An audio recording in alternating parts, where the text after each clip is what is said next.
When I was a member of the housing committee at Halton Region Housing Committee, I said at one meeting, what a shame we can't put people who are having problems and need help in their homes together with the people that are on the Hatch waiting list.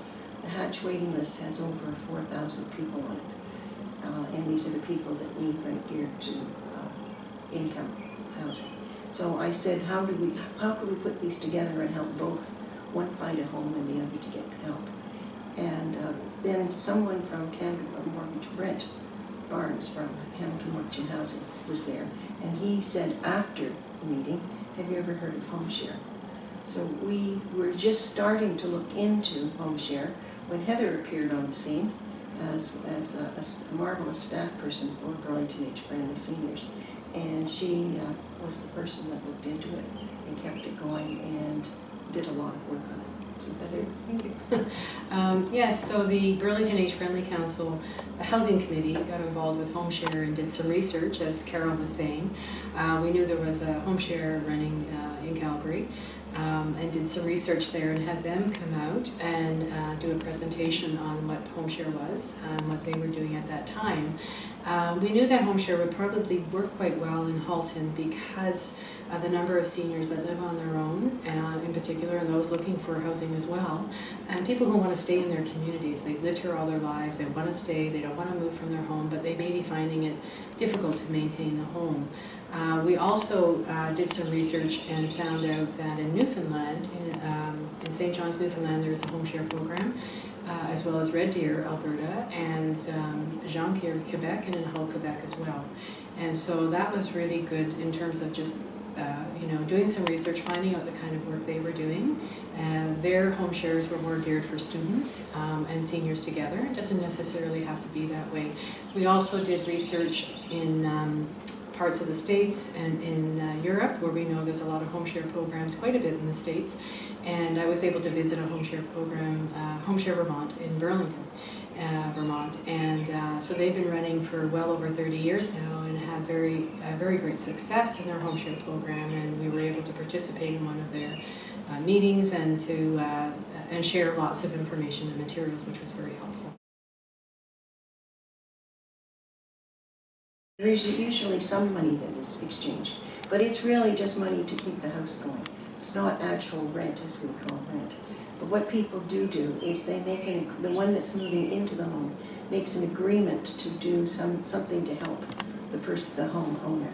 It could be walking the dog or cutting off the hedge, like trimming a hedge. It could be anything like that. Whatever they decide themselves what they want done. And they actually make an agreement that this is what they're going to do when they come into the home.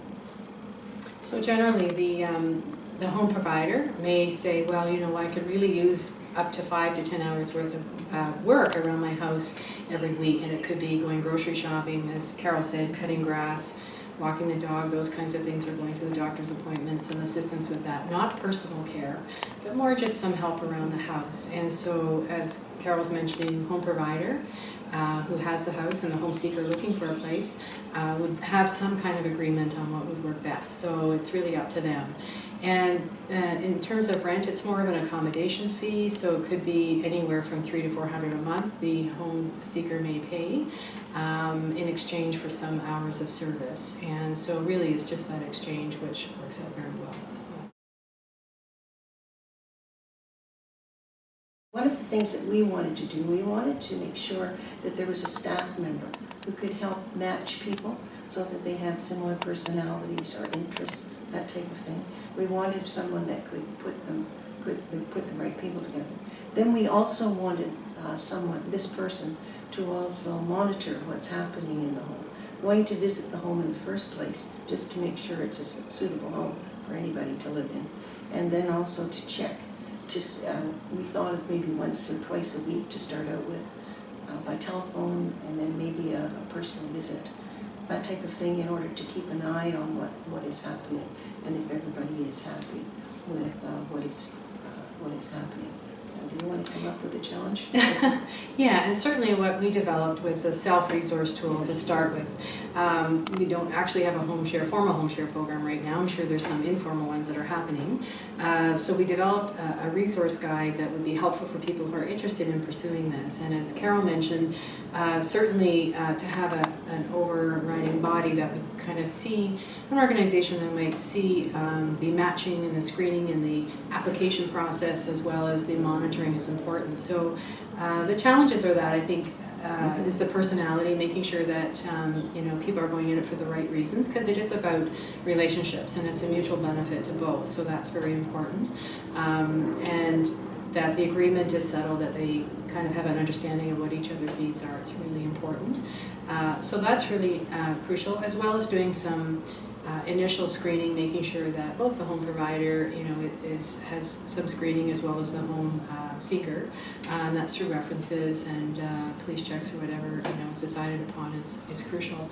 And then the monitoring is important. So, and I think the physical aspect, as Carole was saying, is important to actually go and visit, make sure the house is in order, that someone can live there as well as afterwards. And thinking about the possibilities of you know, I think when people first apply to do HomeShare, it's looking at, you know, there will be conflict. There always is conflict in any family situation, how you might resolve those conflicts when they come up. So that's a very important process as well. What I've observed is that they have some places where they have HomeShare. Some organizations will have a month-to-month agreement or lease, so they're only in there for a month at a time and they have to keep renewing, so that kind of takes care of that issue. And most in the agreements say, you know, they need at least 30-day notice before agreements finish or terminated. So it just depends, I think, on the situation and what happens. The average length of stay, from what I found out through doing some research, was actually 9 to 10 months. Of course, some are very long, some last for years, but the average length is about 10 months. So depending on where it is, obviously if it's a student going to school, that makes sense, because they may only be in a situation during the school term, a couple of semesters, whatever. Some may be newcomers to a city and want to find out, you know, get their bearings on where they want to live eventually, so it kind of is a nice way to sort of get to know their community. So, and the other part is that was recommended through Vermont HomeShare is that when people are ready to HomeShare, they take their suitcase and go for 2 weeks and give it a try and see what happens. And because that may rule out, and I think it does for them, about 10% of HomeShare opportunities. So I think that's a really good suggestion. I would like to see it placed with some group that does housing, maybe not a group, an organization that does housing, because they have more expertise. We feel that this so far has been done by a group of seniors with Heather's help, have created all of this and have done a lot of thinking about it. And we're quite willing to share any knowledge that we have. But I really think it would be better if it was an actual housing group that knows more about housing than we do. Do you have any clues? No, I think that would be a great opportunity and a really innovative opportunity to be done in Ontario. And I think we're part of the National HomeShare website. And so when people have inquiries about Ontario and what's happening, they usually those messages come to myself, and I share with our housing committee and with Carole, our chair. So there has been great interest, so we're really excited about that. And I think just to even start with a pilot would be very interesting if an organization was interested in perhaps getting a grant or some funding to be able to pilot it and start small and see what happens with it. And a lot of lessons learned and go from there. And certainly that's a role that we would see our age-friendly work as being very supportive, and being an advisory to that would be wonderful, a wonderful process. So this is an innovative program, particularly for Ontario, because there is no actual program like this in Ontario.